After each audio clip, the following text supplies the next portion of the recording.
So today on the episode of Repo's Ronosophy, and Ronosophy, in a Ronocracy, I can't even say the word, but go ahead. Ronstellations, yes, and Ronisms, on a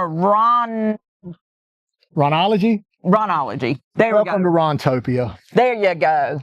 Okay, but no, one thing we wanted to start doing was, everybody knows that our faith is a big part of our life. So we actually run what's called the Dirt Church, and basically all that is wherever the boom drops, we'll speak the word.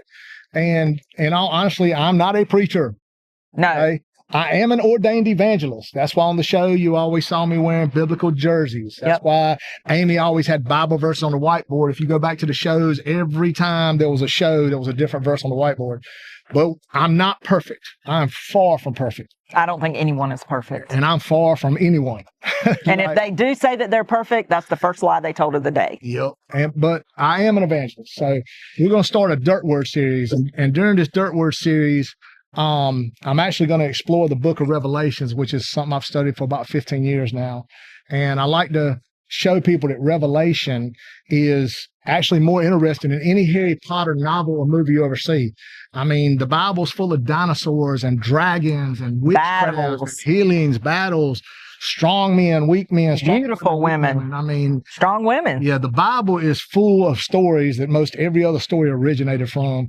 And pretty much everything in the Bible is where we get a lot of our, sci-fi from, believe it or not. So I'm going to do a 12-part study on Revelation. But today I just wanted to go over a verse that's really misconstrued, in my opinion. Now, I'm not saying I'm right. I'm always right with Amy. Oh, no, I'm never right with you. Correct. Okay, see, I was right about that.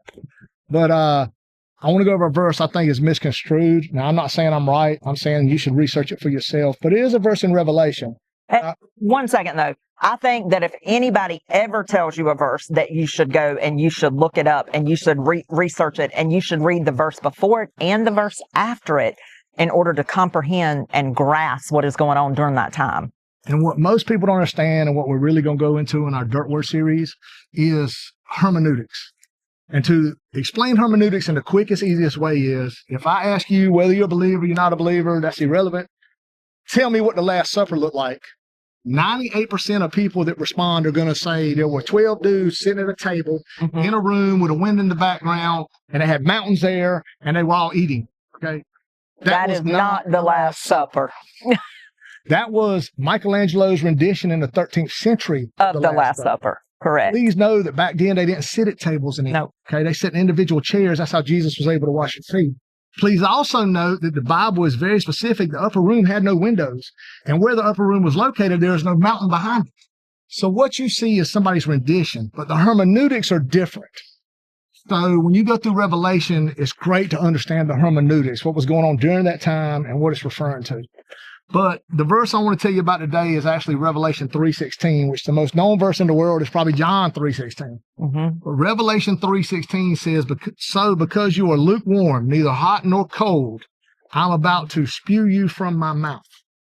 Now, most people interpret that as either you're on fire for God or you're against God, hot or cold. But if you ride the middle road, if you stay on that fence line, he's going to deny you and spew you out of his mouth. I firmly do not believe that's what that verse is meant for. This is what I think the verse is, and this is what I try to teach people why I think Revelation is so great. So what you have to understand about Laodicea is there was a well in the middle of the city where the water was room temperature. But because of the way the aqueducts and the flows of the city worked, and the way the systems worked back then, this water was so putrid that if you drank it, you would immediately puke. It was full of bacteria. It was just nasty water, and it would immediately make you deathly sick. Okay. So when they're using the hermeneutics about, I will spew you from my mouth, if you drank from the well in the middle of the city, you would get sick. What most folks don't realize is to the north of Laodicea and the right headed into the next town or city was a river that ran hot and warm water. Okay. It was the hot springs. This is where people would go to get healed. This is where people would go to bathe. This is where people would go for those type of things. Okay. Now, to the south of the city, ironically, at the next town, was a cold river. And this is where people would go to relax, to enjoy wildlife, and to wash dishes and things like that, clothes, stuff like that. They use cold water for that.